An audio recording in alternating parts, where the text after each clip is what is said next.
आज किस लिए आप आए हो यहां पे? किस लिए आए? मुख्यमंत्री जी का स्वागत करने के लिए आए ना? फिर स्वागत कैसा होना चाहिए? जोरदार तालियों के साथ, बेहद लगातार ताड़ी बजाकर, पूरा जबरदस्त तरीके से, ये लोग भी वो लोग भी बहुत जोरदार तरीके से और जोरदार तरीके से।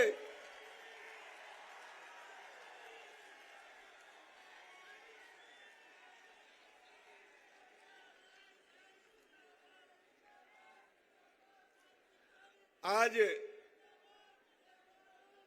रामायण रचेता, जिन्होंने युगों युगों पहले एक ऐसे महाकाव्य महाग्रंथ की रचना की, भगवान वाल्मीकि जी महाराज जी के इस जयंती समारोह में हम सबको अपना आशीर्वाद देने के लिए हमारे बीच पहुंचे हमारे बहुत ही लोकप्रिय मुख्यमंत्री, गरीबों की आन बान शान श्रीमान नायब सैनी जी,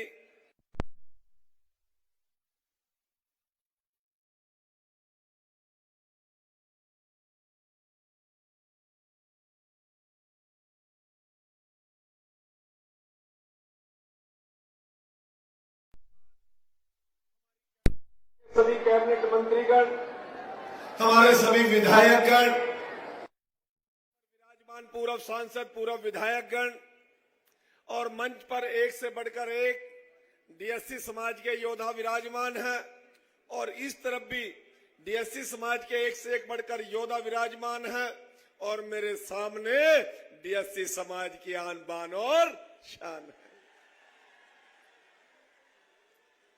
मित्रों, मुख्यमंत्री जी ने इसी जींद में कहा था कि आप तीसरी बार सरकार बनाने का काम करो, पहली कलम से और पहली कैबिनेट में आपका भाग्य लिखने का काम मैं करूंगा। अरे मित्रों, आपने 5 तारीख को अपना वादा पूरा किया और मुख्यमंत्री जी ने 18 तारीख को आपके बच्चों का भाग्य लिखने का काम कर दिया। आपने ये हंसता हुआ चेहरा देखा है, ये सौम्य चेहरा देखा है, ये मीठा बोलता हुआ चेहरा देखा है, परंतु दृढ़ निश्चय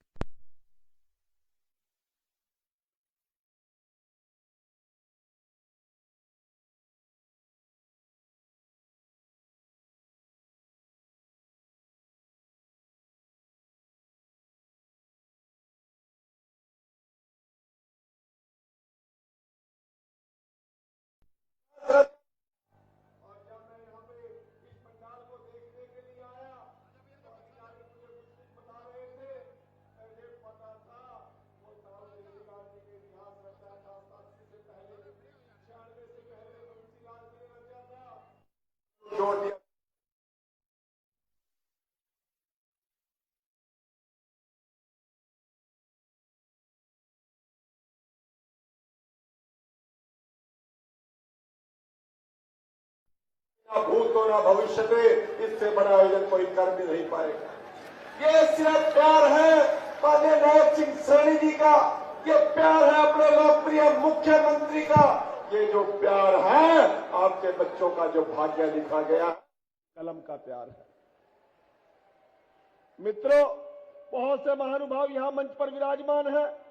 बहुत लोग वक्ता बोलना चाहते थे, परंतु मुख्यमंत्री जी का आदेश हम सबके लिए आदेश। मुख्यमंत्री जी को तुरंत राजस्थान जाना था, कई सांसदगण रह गए बिना बोले, हमारे सभी कैबिनेट मंत्री रह गए बिना बोले, हमारे सामाजिक और राजनीतिक के साथ साथ हमारे धार्मिक संत समाज के लोग भी रह गए। मैं सभी से क्षमा याचना करता हूं। मैं भी अपनी बात को कम करना चाहता हूं। मैं तो केवल 2 बातों में मुख्यमंत्री जी आपके संज्ञान के बीच में एक बात लाना चाहता हूं। ये जो डीएससी समाज का भाग्य आपने 18 अक्टूबर 2024 को लिखा, ये छोटी मोटी लड़ाई नहीं है। ये जब ज्वाइंट पंजाब था तब से हमारी लड़ाई चल रही है। 1975 के अंदर पंजाब के लोगों को तो मंजिल मिल गई, परंतु हरियाणा के लोगों को मंजिल नहीं मिली। 1975 से लेकर लगातार हमारे संतगणों ने, हमारे सामाजिक संगठनों ने, हमारे राजनीतिक लोगों ने इस लड़ाई को लड़ने का काम किया। यदि इस मंच से बोलूं तो सैकड़ों हजारों लोगों के नाम लेने पड़ेंगे। मैं धन्यवाद करता हूं। वो स्वर्ग में होंगे केएल सरबटा जी, वो राजकुमार सारसर जी, वो चंद्रभान लोड जी, वो गोवर्धन दास चौहान जी, वो गुलजार कैथली जी, वो सुमेर चंद कोलिया जी, वो सागर चंद मंडल जी, वो बिशन दास टाक जी, बनारसी दास आयत जी, एमएल सारवान जी, संतोष सारवान जी, राजकुमार वाल्मीकि जी, पंताराम वाल्मीकि जी, अमर सिंह धानक जी, किस किस का मैं नाम लो इस मंच से। उस लड़ाई का अंजाम हमें 1994 में मिला। उस दिन भी भगवान वाल्मीकि जयंती करनाल में मनाई गई। भजन लाल जी से ने हमारे भाग्य लिखने का काम किया, परंतु दुर्भाग्य हमारा तब शुरू हुआ जब हमारे लोगों ने बहकावे में आके भूपेंद्र हुड्डा की सरकार बना दी। एक आदमी ने पीआईएल डाल दी हाई कोर्ट के अंदर। पंजाब हरियाणा हाई कोर्ट ने जुलाई 2005 के अंदर हमारे खिलाफ निर्णय दे दिया। और निर्णय क्या दे दिया? वो निर्णय तो पंजाब के खिलाफ भी आया था, परंतु दुर्भाग्य पंजाब के अमरिंदर सिंह मुख्यमंत्री ने रातों रात विधानसभा बुलाकर उसको एक्ट बना दिया और उन लोगों के अधिकारों का हनन नहीं होने दिया। और भूपेंद्र सिंह हुड्डा जैसा कमजोर आदमी विधानसभा में कहता है कि हमने आरक्षण दिया था। हुड्डा जी ने आरक्षण नहीं दिया, हुड्डा ने तो हमारा आरक्षण खोसने का काम किया। उसने एक्ट नहीं बनाया, विधानसभा में नहीं बनाया, विधानसभा बुलाई भी नहीं, हमारे लोगों को बहका दिया कि आप सुप्रीम कोर्ट में जाओ, मैं आपकी पैरवी करूंगा। अरे मित्रों, वो जो पंजाब हरियाणा हाई कोर्ट का निर्णय था वो केवल एम्प्लॉयमेंट के खिलाफ था और हुड्डा जी ने तो हमारा एजुकेशन के अंदर भी स्टे लागू कर दिया। ये बहुत लंबी लड़ाई जब शुरू हुई तो 2018 आते आते माननीय मनोहर लाल जी को मैंने ये बात समझाई, माननीय मुख्यमंत्री जी ये जो स्टे है ये तो केवल नौकरियों पे है, एजुकेशन में नहीं है। तब मनोहर लाल जी ने हमें एजुकेशन में आरक्षण देने का काम किया। अरे मित्रों, अगस्त में सुप्रीम कोर्ट का फैसला आ गया, 5 सीटिंग जज ने फैसला दे दिया। उन्होंने ये भी बात कह दी जो मुख्यमंत्री जिस स्टेट का चाहे आरक्षण में वर्गीकरण दे सकता है। किसी की गात में जान नहीं थी। धन्यवाद नायब सिंह जी, आपने वो शेरनी का दूध पिया और आपने कह दिया कि ये पहल मैं करूंगा। और उससे बड़ा बयान मोहन लाल बड़ौली जी ने दे दिया। भाई मेरी बात सुन लो, मैं तबार कर लो मेरा। मैं मोहन लाल बड़ौली जी के साथ प्रेस कॉन्फ्रेंस में था। भाई नायब सिंह सैनी जी से आपके आरक्षण का लाभ मैं दिलाने का काम करूंगा। एक बार मोहन लाल बड़ौली जी के लिए भी जोरदार तालियां बजाने।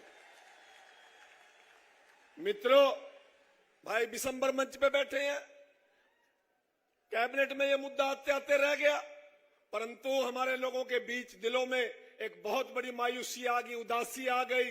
परंतु नायब सिंह सैनी जी अपने जुबान के पक्के धनी और मोहन लाल बड़ौली जी ने विश्वास दे दिया। और विश्वास कहां दिया था भाई? स्वदेश जी कहां दिया था? यही जींद में। क्या कहा था? मेरे डियासी समाज के लोगों, आप 5 तारीख को सरकार बना दो, पहली कलम से तारा भाग्य मैं लिख दूंगा। मित्रों, विधानसभा के अंदर हुड्डा जी कह रहे हैं ईवीएम, और मैंने कहा हुड्डा जी ईवीएम तो ठीक थी, तेरे आला जो वो लपेटा दिया ही डीएससी आला ने दिया। तेरे आली ईवीएम तो इन्ना करिए खराब। वो आज तक आप लोगों की ताकत को समझ नहीं पाए, आप लोगों की एकता को समझ नहीं पाए। हुड्डा जी तो किसी और हवा में घूम रहा था। पहली बार मेरा लग गया कि डीएससी के अंदर कोई दम है। मैं नतमस्तक हूं भाइयों, मैं नतमस्तक हूं। आपने जिसको वोट दिया उनको भी पता लग गया, और जिसको नहीं दिया उनने भी दिन में तारे दिख गए। नायब जी आपका एहसान मान रहा, पूरा मंत्रिमंडल आपका एहसान मान रहा, पूरी बीजेपी आपका एहसान मान रही। और जिनका सूत खराब हो गया वहां भी पड़े पड़े सोच रहे हैं भाई डीएससी वाला मामला तो सूत लेना पड़ेगा। आप लोग एक बार मेरे साथ हाथ खड़े करके कह दो कि नायब जी और मोदी जी 2047 तक ये कमल नहीं खिलेगा। कैसे खिलेगा? कैसे खिलेगा? कैसे खिलेगा? 47 तक खिलेगा ना? ये 47 तक खिलेगा जी। ये मेरी माताओं बहनों का आशीर्वाद है जो सवेरे 5 बजे उठकर नगर पालिका में जाके झाड़ू पोछा करके आती हैं, जो खेत में मजदूरी करके आती हैं। आपने उनकी आत्मा को ठंड पहुंचाने का काम किया, उनके बच्चों का भाग्य लिखने का काम किया। मित्रों, तारा बाद बरोड़ा पाओगे तब मेरे गिला भाई सुन ले एक मिनट। बेदी जी ने मांग नहीं दी, सुनीता दुग्गल ने मांग पत्र नहीं पड़ा, अमरजीत ने मांग पत्र नहीं पड़ा। अब आई तारी तो मांग 18 तारीख ना पूरी हो ली, अगली और पूरी करा देंगे, चिंता ना करो। बहुत बहुत धन्यवाद, बहुत बहुत धन्यवाद, बहुत बहुत धन्यवाद।